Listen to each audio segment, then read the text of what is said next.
안녕하세요. 정치를 읽어주는 정치도감입니다. 국회법 사용설명서. 대한민국은 법치국가입니다. 대한민국은 관례국가가 아닙니다. 법으로 관례를 깰 수는 있어도 관례로 법을 깰 수는 없습니다. 우리가 총선에서 한 표라도 한 석이라도 더 얻으려고 총력을 다하는 이유는 국회의 의사결정은 다수결로 하라는 헌법 제49조 조항 때문입니다. 헌법 제49조 제적의원 과반수의 출석과 출석의원 과반수의 찬성으로 의결한다는 국회의 의사결정 방법 때문에 총선에서 과반수 의석을 확보하려고 각 당이 노력합니다. 이게 아니라면 가위바위보로 150대 150석으로 나눠 갖고 국회 의사결정도 150대 150석이 합의할 때까지 기다리면 됩니다. 그러면 아마 국민으로부터 식물국회라고 지탄의 대상이 될 것입니다. 검찰이 무소불위의 힘을 갖고 있는 것도 헌법 조항 때문에 그렇습니다.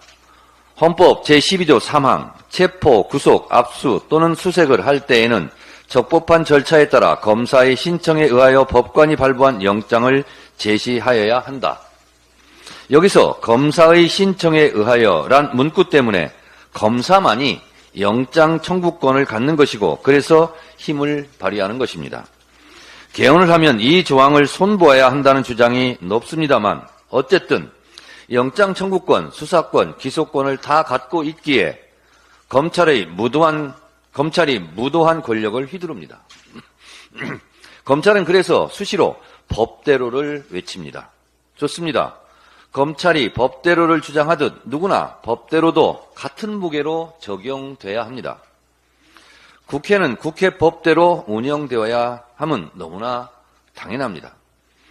검사 탄핵을 두고 이원석 검찰총장과 검사들이 공개 반발하고 마치 천재지변이 일어나는 것처럼 격앙돼 반발하고 있는데 진정들 하십시오. 국회도 국회 법대로 법과 원칙대로 하겠다는 겁니다. 검사들은 그래도 되고 국회는 그러면 안 됩니까?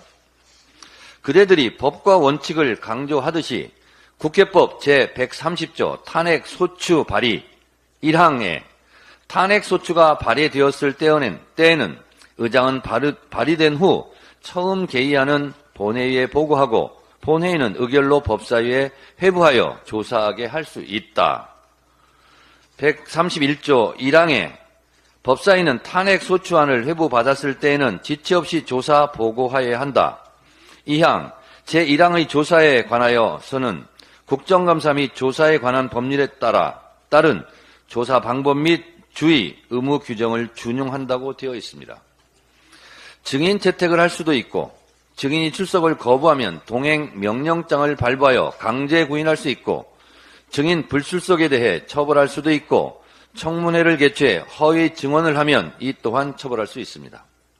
곧 검사 탄핵에 대한 조사와 국회법에 의거해 절차에 따라 진행할 예정입니다. 국회법 52조 2항은 위원장이 필요하다고 인정할 때 위원회를 개회할 수 있고 국회법 49조 1항은 위원장은 위원회를 대표하고 의사를 정리하며 질서를 유지하고 사무를 감독한다고 규정해 위원장의 의사 진행권과 질서 유지권을 포괄적으로 규정하고 있습니다. 저는 법사위원장으로서 권한과 책임을 다 행사하겠습니다. 국회법 제145조는 회의 질서 유지권에 대하여 보다 구체적으로 명시해 놓고 있습니다. 국회의원이 회의장의 질서를 어지럽혔을 때에는 위원장이 경고나 제지를 할 수 있고 이에 따르지 않으면 당일 회의에서 발언을 금지시키거나 퇴장시킬 수도 있습니다.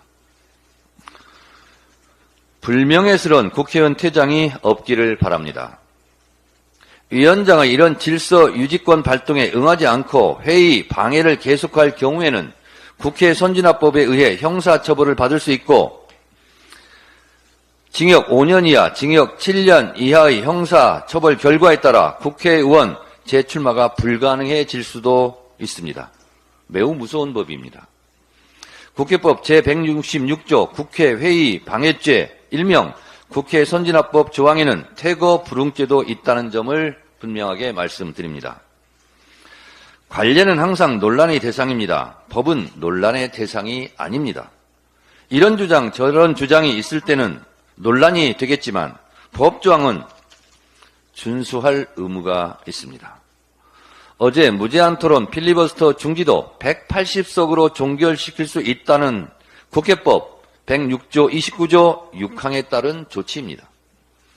윤석열 대통령 탄핵 청원도 국회법 제125조 청원 심사 보고 등을 규정한 법과 절차에 따라 진행될 예정입니다. 제125조 사항은 현장 조사도 할 수 있고 청원인, 이해관계인 및 학식 경험이 있는 사람으로부터 진술을 들을 수도 있고 국회법 65조 1항에 의거해 청문회를 열 수도 있습니다.